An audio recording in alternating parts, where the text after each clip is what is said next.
An interview with N.K. Arora, Executive Director of New Delhi-based Inkland Trust and Head of the Operations Research Group of ICMR's National Task Force for COVID-19, says all the safety-related information will be shared with the public as it emerges with the use of the COVID-19 vaccine.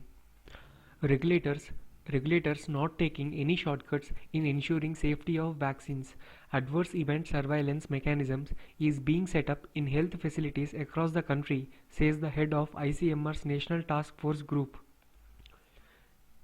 This is for the first time the government is going to vaccinate adults. Does it require any special preparation? Yes, it does.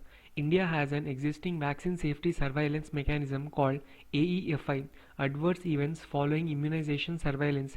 It is comprised of National Secretariat under the Universal Immunization Program UIP, including the doctors, data specialists, public health specialists.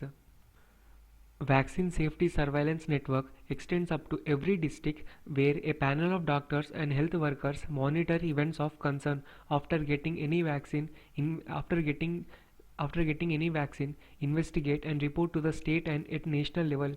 COVID-19 has necessitated immunization of the adult population. The government has now involved cardiologists, neurologists, general physicians and pulmonologists in AEFI committees at national, state and district level. Right now, we are anticipating theoretically events of concern that might possibly happen after immunization drive. The AEFI members will be trained to look at any adverse event before we start the immunization process. Adverse event surveillance is being stabilized to actively seek these events across the designated health facilities across the country. Additionally, there are around 300 medical colleges and tertiary care hospitals across the country that have adverse drug reaction monitoring centers which also report adverse events after vaccination along with the drugs. Okay. So, what kind of awareness programs do we need before rolling out the immunization for COVID-19? Yeah, we need to educate the people and make them aware of less known facts about the vaccines. For example, some people might face mild symptoms such as pain or swelling, mild fevers, among others. It is normal immune response. Then it is important for the people to know that the vulnerable population, the elderly people, and all with associated illnesses such as diabetes, chronic lung diseases, high blood pressure, kidney ailments, cancers, and other may otherwise also suffer from any sudden health issues such as heart attack. We cannot and should not link it with the vaccine in all the cases. I believe that we need to practice exceptional transparency in this case. I assure that all the safety related information will be shared with the general population as it emerges with the use of COVID-19 vaccines either in our country or in any part of the globe with the same vaccine. Okay, Indian regulators gave authorization to the Covaxin even before its phase 3 trials were out. How do we explain this?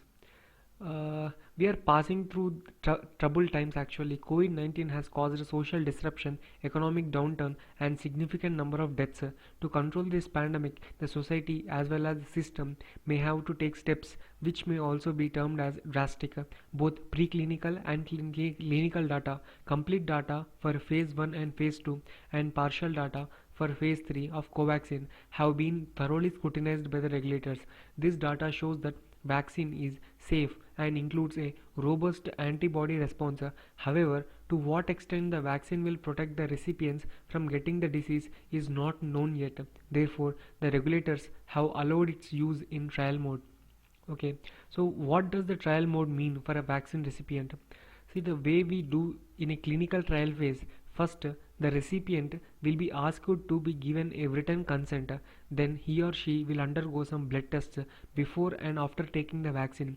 Additionally, the recipient will be followed up actively to see if the vaccine has led to any side effects. In short, it will be an extension of the phase 3 trials, but in this case the person would know that he or she has received the vaccine and not the placebo. It will be a completely a person's choice if he or she would like to give the vaccine a try or not. Okay, developing a vaccine takes years, but this time our scientists have developed a vaccine against the novel coronavirus in such a short time. How was this possible? Yeah, good question.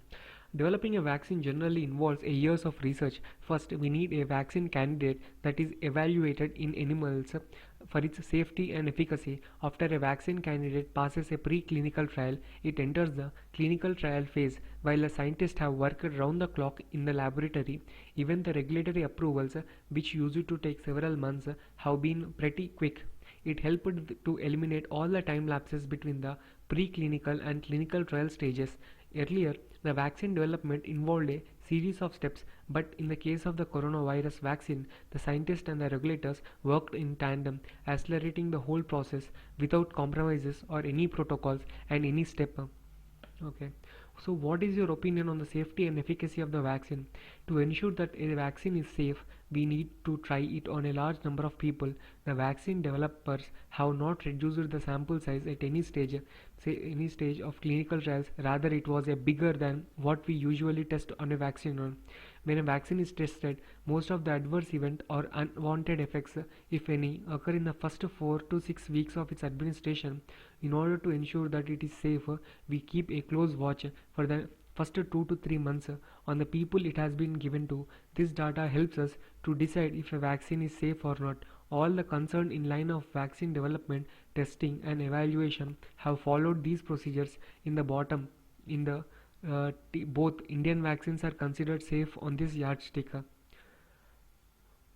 As for the efficacy of the vaccine, we need time to tell how effective the vaccine is. All the global agencies have set the benchmark that only those vaccine candidates which show an efficacy of at least 50 to 60% will be considered. Interestingly, most of the vaccines have shown an efficacy of 70 to 90% within the short period of 2 to 3 months of observation, way more than what we are expecting. Besides, when a vaccine is given an emergency use authorization, as in the case of the COVID-19 vaccine, the trial follow-ups continue for 1 to 2 years to assess the total duration of protection the vaccine will provide. Okay. What is the emergency use authorization? Does it involve any shortcuts on the part of our regulators? No, not at all. In fact, our regulators are taking extra precautions. Some vaccine candidates were not considered for review, but our regulators, as the data was inadequate, some companies were asked to increase their sample size so that our regulators can have the adequate evidence to support the safety and efficacy of the vaccine before they approve it. Similarly, Indian regulators wanted the UK's regulator to approve the Oxford vaccine first before even considering it for the Indian population. An important prerequisite to the COVID-19 vaccine authorization for our country is the vaccine should have been evaluated on the subjects in India. The regulators are not taking any shortcuts when it comes to ensuring the safety of the COVID-19 vaccine.